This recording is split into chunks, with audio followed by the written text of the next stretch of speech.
I think it is. I mean, again, my long-term thesis for Bitcoin is bullish. Yes, I do believe eventually we will see another leg down to 20,000. My very short term, as I mentioned, I bought some Bitcoin on that dip. So very short term, I think there could be a little bit more upside. But per the chart, I'm looking at an upside that could be capped around 42,000. Gareth Soloway is a highly esteemed trader, technical analyst, and the chief market strategist of InTheMoneyStocks.com. Previously, he has went to share his views that Bitcoin is in a bear market and that he expects the coin to crash to $20,000 or less before the end of the cycle. Recently, in an interview with Kitco News, Soloway discusses about the possibility of how the geopolitical tensions between Russia and Ukraine could well be ideal for an asset like Bitcoin. Soloway believes that he expects Bitcoin to rise to $47,000 and later $52,000 in the short term. These are the key support levels that Soloway sees Bitcoin grabbing within the next few weeks or months, after which he sees prices plunging to the 20,000 range. Welcome to Daily Dose Crypto. This video will examine Gareth Soloway's key levels to watch for Bitcoin. If you are worried about whether you should be piling or selling off your Bitcoin in the coming months, be sure to watch the video to the very end, as the technical analyst gives some very useful insights into what one might expect during the period. Also, make sure you click the like button and drop your comments below. Thank you for your continued support. It has been over 2 weeks since Russia's military launched an attack against Ukraine. The news of the war and an impending World War III has undoubtedly sent the market into a frenzy. During the first hours after the attack, Bitcoin took a massive blow as investors panicked that it would go to zero. While some people were panic selling, Gareth Soloway was making the opposite moves, putting out a limit order to buy Bitcoin, Solana, and Polkadot. Soloway also says that the Russia-Ukraine war could be positively impacting the Bitcoin market. Faced with increasing sanctions, Russian leaders and politicians are turning to crypto, especially Bitcoin, to safeguard their wealth against the collapse of the ruble. People fleeing from the war-torn regions in Ukraine might also find it easier to store their wealth in a digital wallet that they can access from any corner of the world. Have a listen to Soloway's explanation here.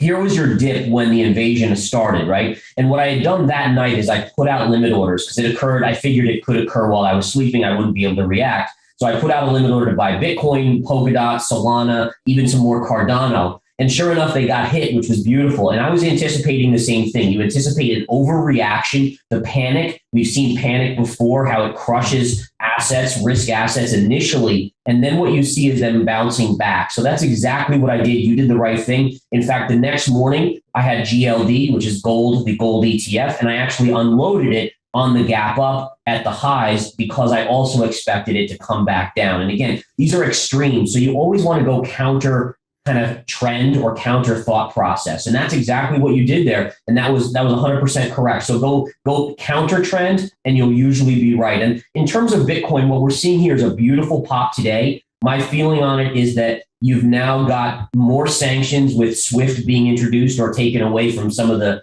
Russian banks. This is becoming a longer drawn out conflict, more sanctions on Russian oligarchs. And that's going to make people more intrigued about, okay, well, does Russian oligarchs, do they start buying Bitcoin? Do they diversify out of rubles and out of currencies where they can actually move those Bitcoin assets to different locations and access them still? And then you also have the plight of the Ukrainians where it's hard to get out of the country with suitcases full of money, but it's a lot easier to go somewhere else, access your Bitcoin as well. So I think you're seeing a little bit of that vibe of, okay, Bitcoin makes a lot of sense when there's geopolitical risk out there. I think it is. I mean, again, my long-term thesis for Bitcoin is bullish. Yes, I do believe eventually we will see another leg down to 20,000. My very short term, as I mentioned, I bought some Bitcoin on that dip. So very short term, I think there could be a little bit more upside. But per the chart, I'm looking at an upside that could be capped around 42,000. That's my first kind of resistance. We're getting very, very close.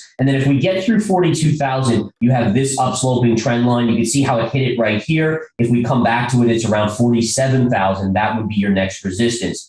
If it somehow can push through 47, then you're talking about 52,000 as being your next likely target. Now, again, this is all short-term movement. We're inside of a bigger bear cycle, in my opinion. So eventually we will see the Fed tightening more. And I think, by the way, that's part of it, right? So, as horrendous as the invasion is and people getting hurt, there's a chance for the equity markets to say, okay, the Federal Reserve may not raise 50 basis points in March because of the geopolitical turmoil. Maybe they're only going to raise 4 or 5 times in 2022 versus, I think, what JP Morgan said a couple of weeks ago, which was 8 or 9 times in 2022. So you've seen this little bit of a situation where tech stocks have actually been doing a little bit better since the invasion. And I think it has a lot to do with the chance that the Fed is not as aggressive on tightening. Yeah, so I mean, 42 is going to be your first, small test. It's only a minor level of resistance here on the chart. So again, small test coming up at 42,000 may take a couple of days to try to push through it. But I do think that there is a decent chance that it's able to, and then may trade back up to that 47, this upsloping orange trend line here. I think what investors will have to understand is that everything we do here in technical analysis land is based on probabilities, right? So when you see a sharp move down like this, there's inevitably a period where you go sideways and chop for long periods of time. So you can see how you're starting to kind of do this pattern. And ultimately, what you're forming is a bigger bearish pattern on the daily chart. It's called a bear flag or an in spirit of bear flag. And so the odds favor that at some point it breaks down. Now, it gives you a lot of opportunity to trade the range, which is what I've been doing. But inevitably, the midterm, I still think sub 20 or 20,000 is likely. And then once we get down there, once you see this kind of final flush out .com-ish type reckoning period, then I'll be starting to hodl myself and starting to accumulate more Bitcoin for the longer term.